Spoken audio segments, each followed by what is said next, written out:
سي محمد فهمتك. خاصنا اللعابه ديال البطوله، وخاصنا الحمد لله، وخاصنا هذا وخاصنا اللعابه ديال الخريبكه واكادير وسوق عواع. فهمتك ولكن ما عنديش الوقت. خاصني دابا ندخل باقي عندي واحد الدرس ديال لونجلي. وما تنساش خاص ابوني هذيك لاشين ديالي جديد، وان شاء الله نهضروا واخا من بعد. واخا لا عاود بسلامه. يلا واخا بسلامه. يلا سير.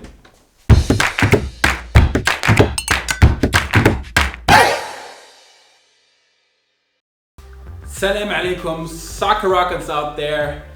This is part 2 of me talking about the Moroccan national team. In part 1, if you haven't watched part 1, go ahead, watch it first.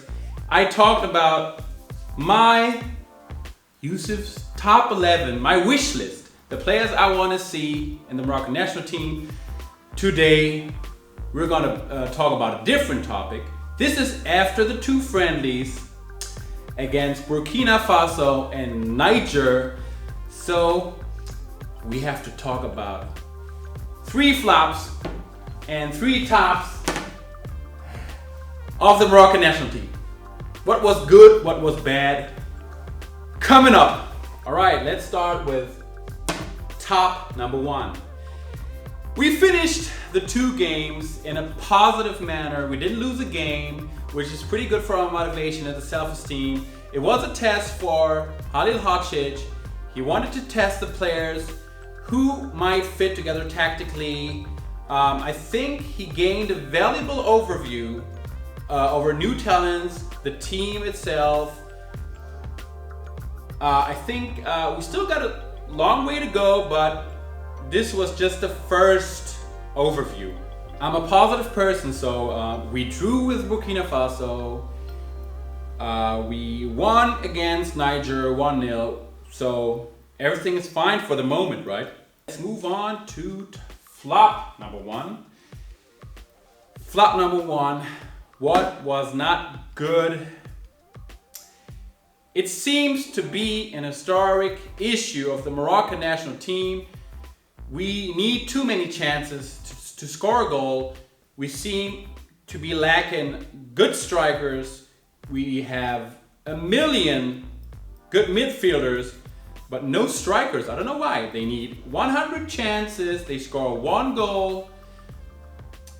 We do have some good strikers now. What about Vahid Halilhodzic from Wydad Casablanca? Great guy. He scored his first goal for Morocco in his first game. I hope it's his first game. If it's not true, write it down in the comments. I can still learn from you. Great guy. We also have Youssef in the city. And we do have Hamadi El-Ghadiwi. Not on the team, of course. He's playing for VfB Stuttgart. But you gotta get him. That's what I said in the first video. He's my favorite striker. He can score some goals. We need some goals, Morocco, right? Thank you very much. Okay. I'm too emotional when it comes to Moroccan national team. I hope I'm not the only one. Let's move on to top number 2. What was good?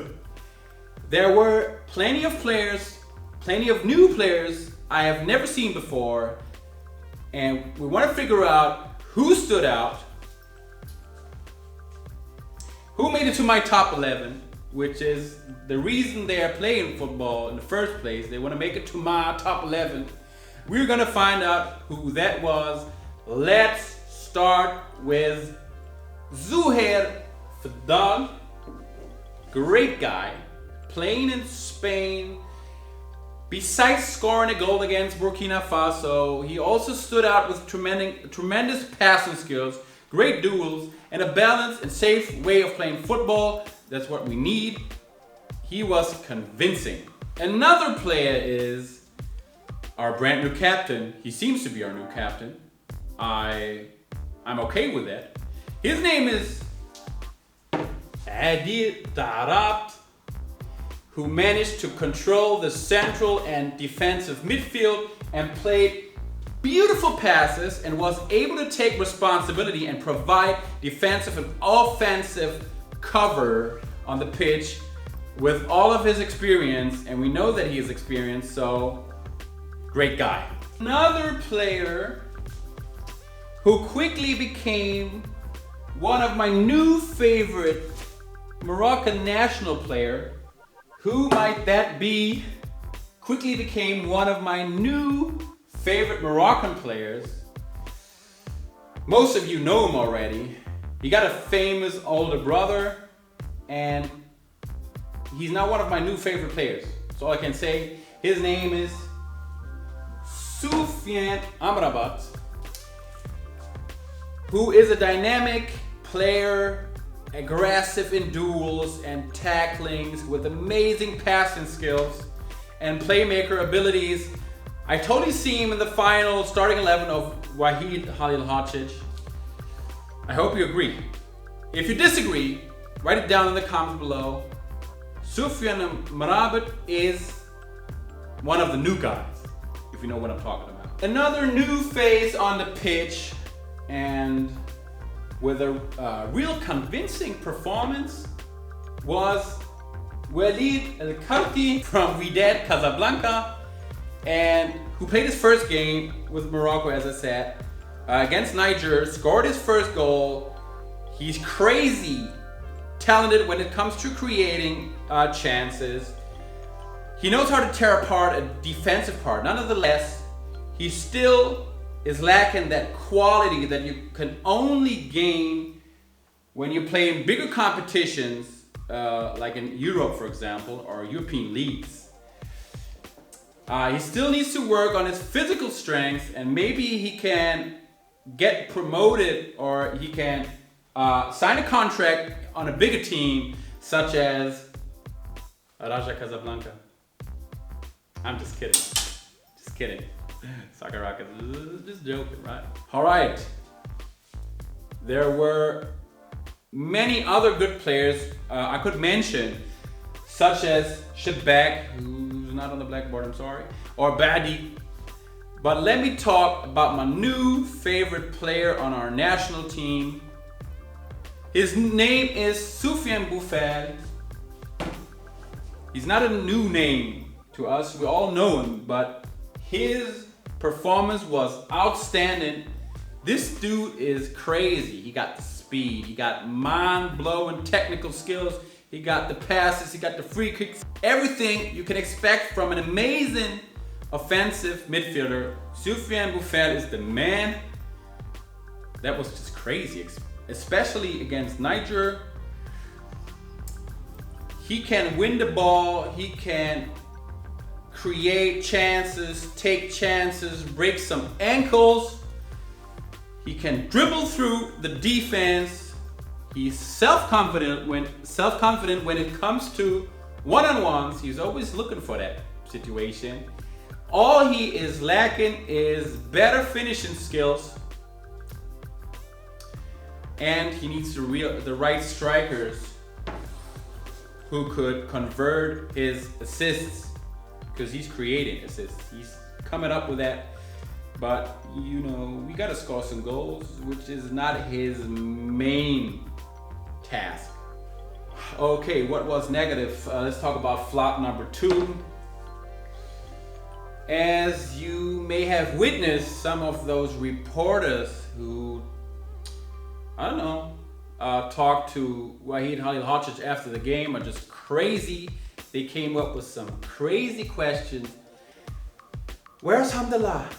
Where is Basir? Why did Ziyech miss that penalty again?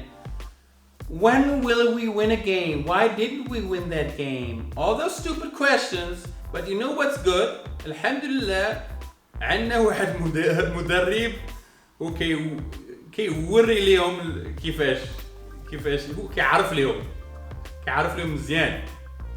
He knows how to handle those crazy reporters, and it's the same with those crazy impatient fans, and maybe I am too. AFCON killed me a little bit, but you know what I'm talking about. Where's Alhamdulillah? Where's that guy? Why is that guy not playing? Where is that? Why didn't we win? Why didn't we win the World Cup? We're better than France. Alhamdulillah is the best striker in the world. He's better than Ronaldo. Yeah, y'all crazy, and you gotta be patient because this is just the beginning of new Morocco. But it takes time. There's way too much pressure on on single players, such as Hakim Ziyech.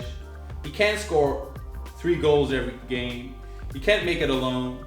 He can miss, and he got the right to miss a penalty because all the great players did that before, and he didn't do it on purpose. And we have to believe this man. Don't put pressure and don't put that artificial pressure on a team and those superstars. This is not Ajax Amsterdam. This is a national team, new players, new tactics. You gotta be patient, and I'm patient, inshallah. We're gonna go far.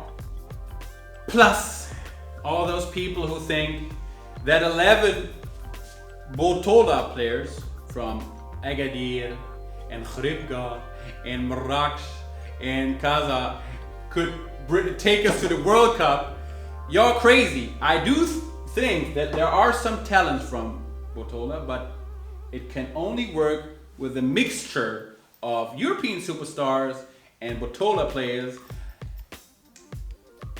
El Karfi, great player from Wydad Casablanca, but he doesn't have that 100% quality we need if we want to go to the World Cup. This was Burkina Faso and Niger. Now imagine playing against the Netherlands, France, Italy, Germany, and all those crazy teams. Botola players won't be able to make that game. I'm sorry. If you disagree, put it in the comments below. I don't care what you're talking about, but you need some Champions League players, and I'm not talking about Africa's Champions League, because Africa's Champions League there's no Ronaldo or Messi. You know what I'm talking about. Just be patient. I believe in all those players. I don't care if they come from Botola or the Champions League or Ajax Amsterdam or Real Madrid. I don't give a damn.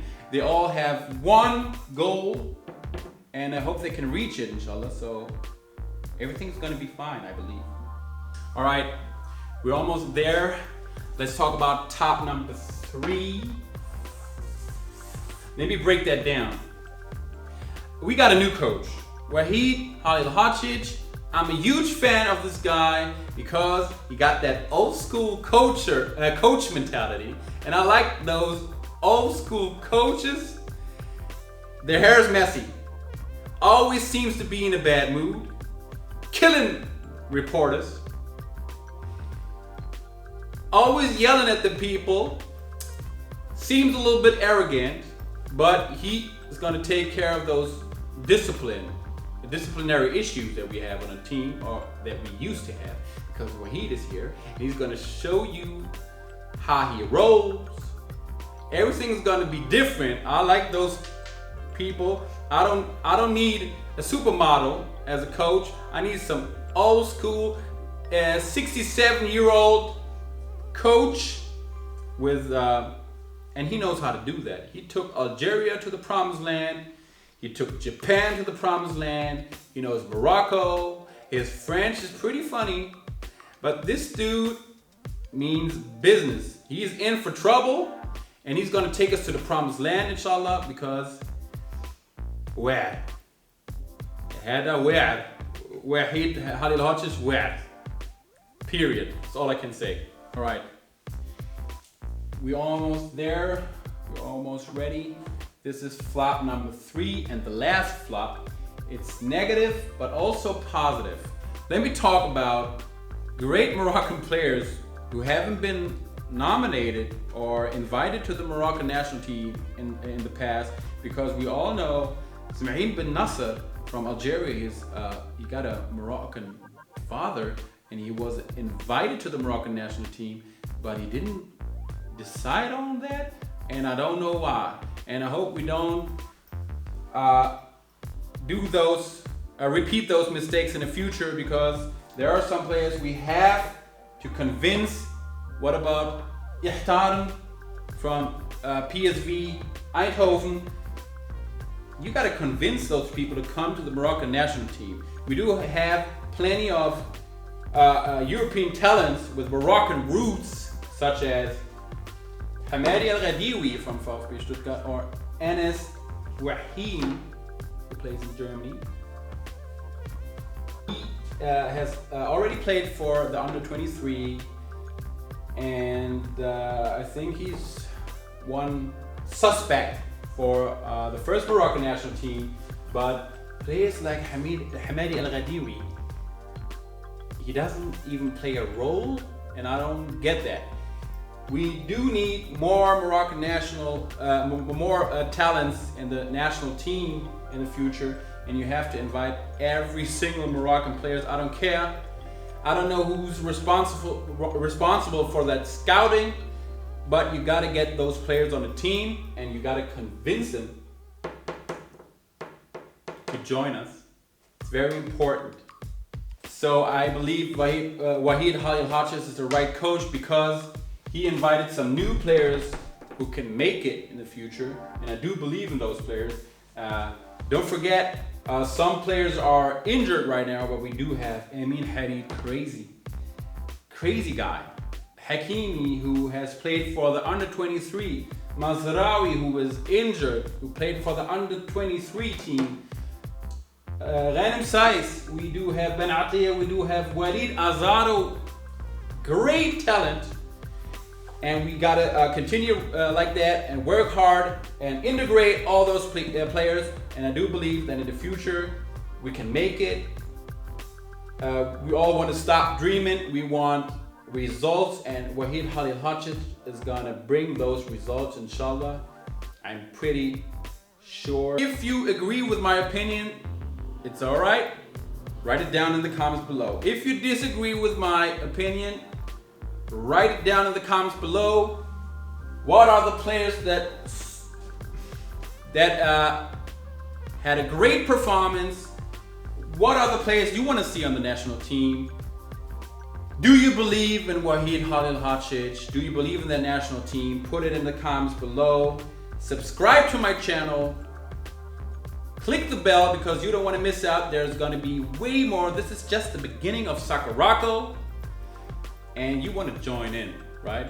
So thank you very much for listening, and inshallah, see you the next time. We're going to talk about some of those players around here, maybe, or here.